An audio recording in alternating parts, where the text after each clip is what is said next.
అయ్యమ్మా మీకు పింఛన్ డబ్బులు వస్తున్నాయమ్మా? వస్తున్నాయండి. వస్తున్నాయా? ఏ ఊరు మీది? మంగళగిరి. మంగళగిరి. ఈ నియోజకవర్గం ఎమ్మెల్యే ఎవరు? లోకేష్ గారు. లోకేష్ గారు వచ్చిన తర్వాత మీకు మంగళగిరిలో బాగా ఉంది? బాగానే ఉందండి, బాగానే చేస్తున్నారు. బాగానే చేస్తున్నారు.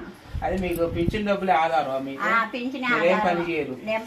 మీకు ఆరోగ్యంగా ఎలా ఉంటుంది? షుగర్ బీపీ బాగోట్లేదండి. హార్ట్ ప్రాబ్లం గుండె ప్రాబ్లం అన్ని ఉన్నాయండి, అన్ని రోగాలు ఉన్నాయి.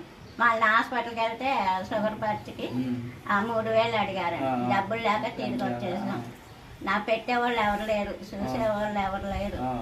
మరి నేను ఒక్కదాన్ని నేను చేసుకోలేకపోతున్నాను. ఏదైనా సరే పింఛన్ మీద ఆధారం. మరి పింఛన్ డబ్బులు సరిపోతుంది?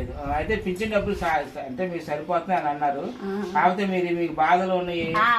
లోకేష్ గారు ఏదైనా సాయం చేస్తే చెప్పండి. లోకేష్ గారికి ధన్యవాదాలు. ధన్యవాదాలు తెలియజేస్తున్నాను.